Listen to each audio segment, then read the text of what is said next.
మంచి ఆరోగ్యాన్ని కోరుకునే మీ అందరికీ నా నమస్కారం. చాలా ఇళ్లలో రోజు ధూపం, అగరబత్తీలు వెలిగిస్తూ ఉంటాం.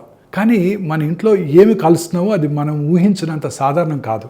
వీటి వల్ల ఎలాంటి సమస్యలు ఎదురవుతాయో ఇవాళ మనం తెలుసుకుందాం. భారత ప్రమాణాల సంస్థ కొత్త నియమాలు తీసుకొచ్చింది. అదేంటంటే కొన్ని రకాల అగరబత్తిలో హానికరమైన రసాయనాలు ఉంటున్నాయని. అందులో కృత్రిమ సుగంధాలు, బొగ్గు అంటించే పదార్థాలు, కాలినప్పుడు వచ్చే పొగలో చిన్న చిన్న ధూళి కణాలు, కార్బన్ మోనాక్సైడ్, ఫార్మాల్డిహైడ్ వంటి విష పదార్థాలు కూడా ఉంటున్నాయి. ఈ పొగను రోజు ముఖ్యంగా మూసి ఉండే గదుల్లో కనుక పీల్చినట్టయితే శ్వాసనాళాల్లో మంట, ఉబ్బసం పెరగటం వంటివి, అలర్జీలు, ఊపిరితిత్తులు, గుండె సమస్యలు కూడా రావచ్చు. ముఖ్యంగా పిల్లలు, వృద్ధులు, శ్వాస సమస్యలు ఉన్నవాళ్ళు ఇంకా ఎక్కువ ప్రమాదంలో ఉంటారు. ఎప్పుడైనా వాడినట్టయితే పెద్ద సమస్య కాదు. కానీ రోజు ఎక్కువసేపు ఇంట్లో ఈ పొగ ఉన్నట్టయితే నెమ్మదిగా ఊపిరితిత్తులపై భారం పడుతుంది. ఈ నియమాలు అనేవి మన సాంప్రదాయాలను ఆపేయడం కోసం కాదు, ప్రమాదాన్ని తగ్గించడం కోసం. కొత్త నియమాలకు అనుగుణంగా ఉన్న అగరబత్తీలు ఎంచుకోవటం, గదుల్లో గాలి రాకపోకలు మెరుగుపరచడం, పొగను తక్కువగా చేయటం వంటి కొన్ని సులువైన చర్యలే. ఇంట్లో కూడా మనకి శుభ్రమైన గాలి అవసరం. అది ఐశ్వర్యం కోసం కాదు, మన ఆరోగ్యం కోసం.